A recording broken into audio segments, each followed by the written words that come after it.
Le phénomène des bandes, des territoires qui sont conquis, c'est un phénomène qui existe depuis très longtemps. C'est vrai que si on remonte, on peut prendre l'exemple de West Side Story, c'était une histoire de bandes, d'affrontements. Il y avait les Jets et les Sharks, hein, une histoire qui se termine très très mal. On voit aujourd'hui ce phénomène se développer en France depuis très longtemps, mais je voudrais insister sur un point. Est-ce que c'est un phénomène qui touche plus particulièrement en ce moment la région parisienne?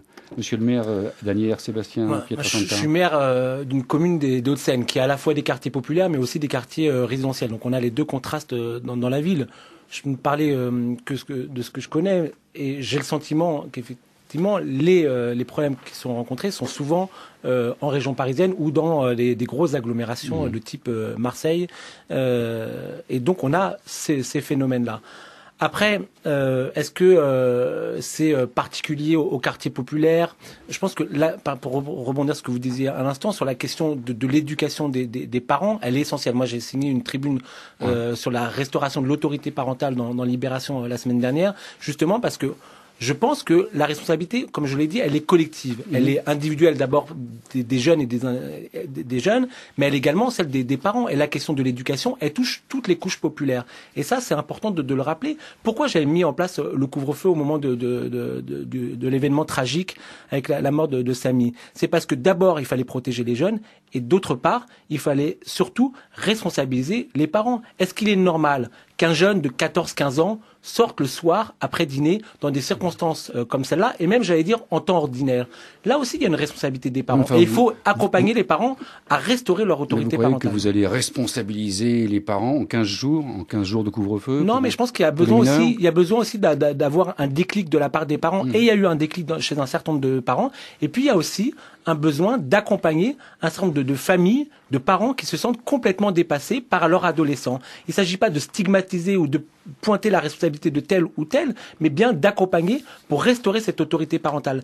Et le rôle des parents, on le dit, il est essentiel. J'allais dire, c'est le premier cercle, avant même le rôle de l'école. Et qu'on peut pas, comme je l'ai dit tout à l'heure, faire porter tout le poids sur l'école, les associations, les collectivités locales ou l'État. C'est d'abord et avant tout le rôle des parents. Alors, avant de rejoindre Laurent Mukeli, à l'instant, là, ce courriel de Marianne à Bordeaux, c'est bien les courriels parce que là, au moins, on est certain qu'il n'y aura pas de plaisantin, que c'est du sérieux. Elle écrit cela, Marianne, les rivalités entre cités, c'est un phénomène qui a toujours existé, qui en fait n'est pas nouveau. On oublie qu'il y a parfois de véritables traditions d'affrontement avec une autre localité voisine. Laurent Mukeli? Ah, mais ce courriel est à nouveau tout à fait juste. Et surtout, pour répondre à la question que vous posiez, Monsieur Veil, c'est quelque chose qui n'est effectivement pas spécifique à la région parisienne. Je dirais que c'est simplement poussé au maximum, hein, et c'est là que c'est exagéré le plus.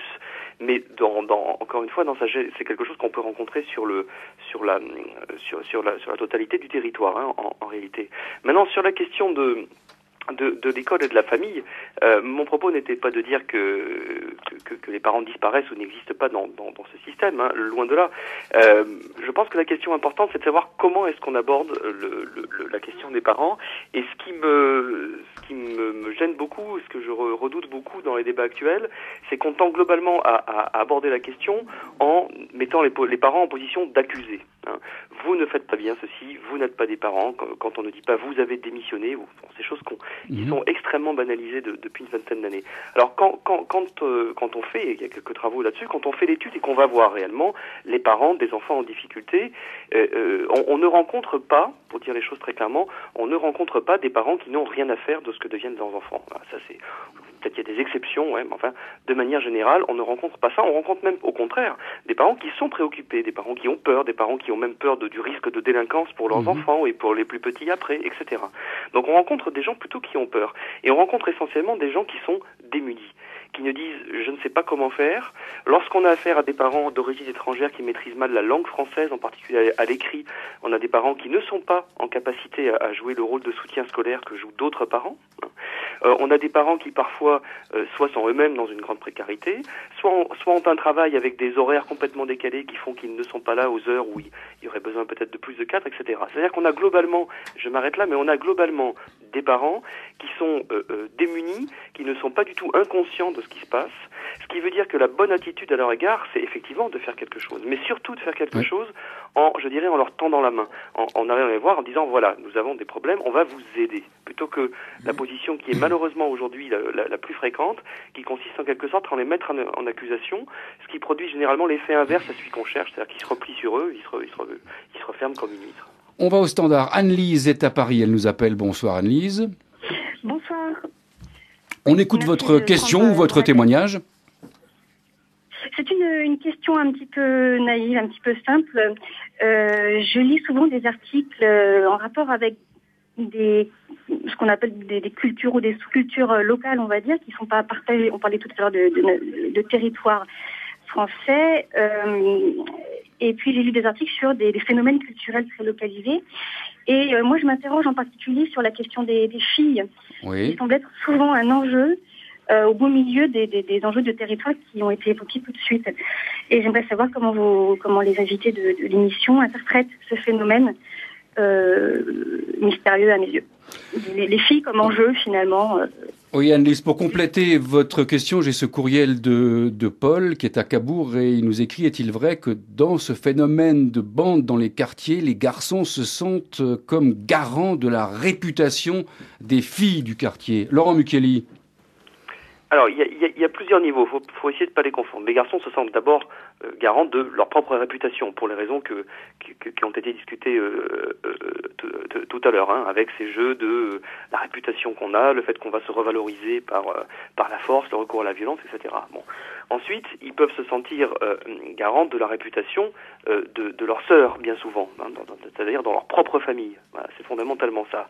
Ensuite, éventuellement, dans un certain nombre de cas, mais beaucoup plus limités, on peut trouver des groupes de garçons qui sont dans la situation qu'on disait tout à l'heure, de traîner à ne rien faire et d'avoir comme seule identité que celle du quartier. On peut trouver du coup des garçons qui se mettent en quelque sorte en position de comme s'ils étaient le défenseur du quartier ou le garant moral du quartier, voilà, chargé donc de défendre globalement la réputation de tout le monde dans le quartier, y compris donc des filles. Mais je crois qu'il ne faut pas mélanger ces trois dimensions et mélanger tout ça, sinon on en arrive à dire des généralités tellement grossières que ça n'a pas grand sens, et à décrire des espèces de demi-animaux qui surveilleraient un territoire ou des femelles. On en arrive là, en fait, si on suit trop naïvement ces pistes, et ce serait totalement faux et en plus totalement méprisant. Sébastien Pietrasanta, maire d'Asnières, homme de terrain.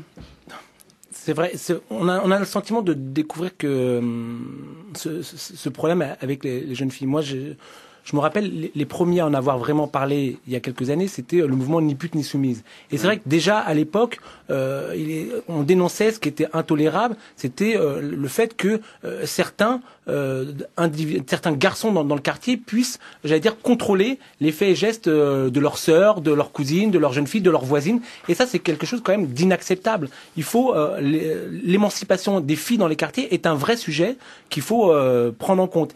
Et en même temps, parallèlement à la question... Que ce soit inacceptable, on est d'accord, mais ce phénomène existe. Il existe, bien sûr qu'il existe, bien sûr qu'il existe. Et c'est un phénomène qui a tendance à se développer. Et même, j'allais dire, pour sortir du contrôle des garçons, il y a des filles qui se comportent de plus en plus violemment, justement, pour apparaître comme respectable dans le quartier. Et ça, moi, je constate encore très récemment sur Asnières des phénomènes de jeunes filles, mais quand je dis jeunes filles, c'est 12, 13, 14 ans, qui se battent vraiment très violemment. Les filles restent un enjeu de rivalité entre bandes et entre quartiers. Michel Marek, délégué du syndicat général de la police. J'ai choqué une journaliste en répondant suite à l'affaire Nodilsa il y a quelques jours, en disant que parfois on pouvait comparer la jeune fille à un meuble. Elle appartient. Elle fait partie de la cité, sans le savoir, parce qu'effectivement, elle fait pas partie de la bande, mais on va pas l'autoriser à fréquenter des gens à l'extérieur, bien souvent, malheureusement ça arrive, on va pas l'autoriser. Une jeune fille qui met une jupe dans bien des circonstances est une pute. Voilà, c'est là aussi la mentalité qu'ils ont bien souvent dans ce genre de cité, quoi. C'est là le gros problème. Et c'est vrai qu'elles ne font pas ce qu'elles veulent, elles ne sont pas libres de ce qu'elles veulent, même si c'est pas pour faire du mal, même si simplement pour sortir de la cité, elles ne sont pas libres de leur idée et de leur choix, hein. Elles sont très bridées par ces jeunes. Ouais. Laurent Mucchielli ? Oui, pour compléter... Encore une fois, il faut faire très attention à pas tout mélanger et à pas confondre des processus qui sont tout à fait différents. Hein. Mais on fait attention, hein. Non, mais c'était pas une critique que je vous faisais à vous, Monsieur Veil. C'était pour le débat et nos auditeurs en général. Il y a la question personnelle, il y a la question des membres de sa famille, il y a la question des familles originaires de pays où le système traditionnel qu'on a connu en France métropolitaine il y a encore quelques dizaines d'années est encore d'actualité. Donc il y a un contrôle sur les membres plus fort. Il y a par ailleurs le phénomène de contrôle social, comme on dit en sociologie, propre à la communauté villageoise où tout le monde se connaît et tout le monde s'épie. Et à certains égards, les quartiers populaires, c'est souvent un peu comme un village. Les habitants eux-mêmes le disent. S'en plaignent souvent d'ailleurs sur le fait que il y a un côté tout le monde surveille un petit peu ce que fait tout le monde. C'est encore une fois, ce sont des choses qui ne sont pas spécifiques et nouvelles dans les quartiers d'aujourd'hui. Par contre, ça peut être très différent d'autres milieux sociaux, de milieux plus aisés que nous avons dans nos villes ou dans nos quartiers résidentiels, où effectivement on est beaucoup plus sur des modes de vie individualistes, plus aisés, chacun chez soi, y compris même au sein des familles, avec des adolescents eux-mêmes plus aisés, ayant chacun leur chambre, leur ordinateur, etc., etc. Il y a plusieurs mondes qui cohabitent dans le même monde. Ça ne veut pas dire qu'il y a un modèle qui est bien, l'autre qui est mal.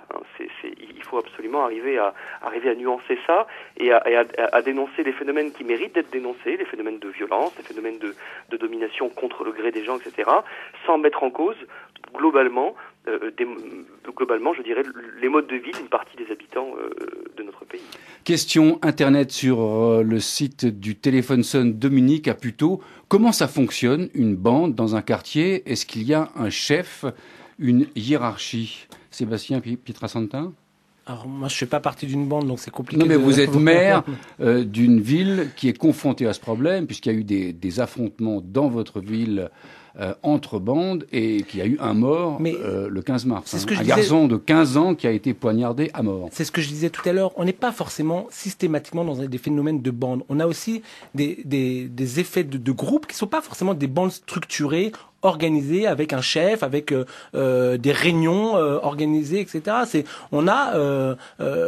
Lorsqu'il y a eu des affrontements suite à la mort de Samy, c'est des jeunes complètement déstructurés qui n'étaient pas organisés, qui communiquent énormément par SMS, par Facebook, par les réseaux sociaux et qui s'organisent, j'allais dire ponctuellement et structurellement. Et il n'y a pas quelque chose avec un leader incontesté qui organise ses troupes pour aller tabasser la bande du quartier voisin.